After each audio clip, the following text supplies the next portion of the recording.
பாலா எனக்கு ஒரு தோசை சுட்டு கொடு. ஏன் இப்பதான் வேணா நான் வெளியே சாப்பிட்டு போற சொல்லிட்டு வீராப்பா சொல்லிட்டு போனீங்க. போனதான் வேர்க்கடலை சட்னி வாசனை கும்முன்னு வந்தது.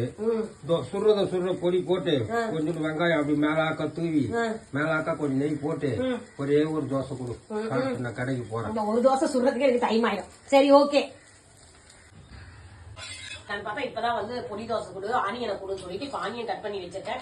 இட்லி பொடி வந்து இது ஆச்சி இட்லி பொடி தான் இருக்கு. இதை போட்டுதான் அவருக்கு செஞ்சு தரணும். நம்மளுக்குன்றதுனால சட்னி வேற கம்மியா அரைச்சிருக்கேன். அது எப்படி இருக்கு என்னன்னு தெரியல. சரி கொடுத்து பாக்கலாம். ஜன்னல் வழியா வெயில் அடிக்குது கூடாது. ஜன்னல் வழியா தான் வெயில் அடிக்கும். பொடி தோசையா நெய் வேற ஊத்தணுமா. ஒரு கனமான தோசையை போட்டாச்சு அவருக்கு. அது மேல பரவலா வந்து எண்ணெயை ஊத்திக்கலாம். ஆச்சி இட்லி பொடியை தூவிக்கலாம்ப்பா. மழை சாரல் மாதிரி கேட்டாரா, கொஞ்சம் எக்ஸ்ட்ராவே போட்டு கொடுக்கலாம். காரசாரமான இப்ப அப்படியே பொடியா அந்த வெங்காயம் கட் பண்ணி வச்சிருக்கேன் அவர் கேட்டது. அது மேல தூவிக்கலாம்.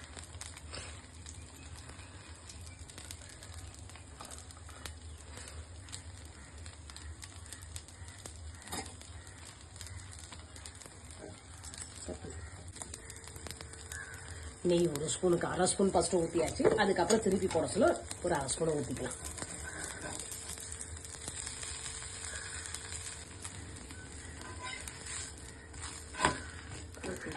சூப்பரான ஆனியன் பொடி தோசை ரெடி ஆயிடுச்சுப்பா. இப்ப இதை அவருக்கு கொடுத்துடலாம். சட்னி பாத்தீங்கன்னா வேர்க்கடலை சட்னி தான் அரைச்சிருக்கேன்ப்பா. காஞ்ச மிளகாய் புளி போட்டு வேர்க்கடலை போட்டு அரைச்சிருக்கேன். இது எனக்காக திக்கா செஞ்ச. உப்பு எப்படி இருக்குன்னு தெரியல. அப்பா சாப்பிட்டு என்ன சொல்றாருன்னு பாக்கலாம். இந்தாங்க நீங்க கேட்ட சூப்பரான பொடி தோசை ரெடியே ஆயிடுச்சு. சாப்பிட்டு பார்த்துட்டு எப்படி இருக்குன்னு சொல்லுங்க. சூடாதான் இருக்கும். பின்ன சூப்பரா இருக்கா? வேர்க்கடலை சட்னி தெரியும். ஹாப்பியா? ஹாப்பி. தேங்க்யூ.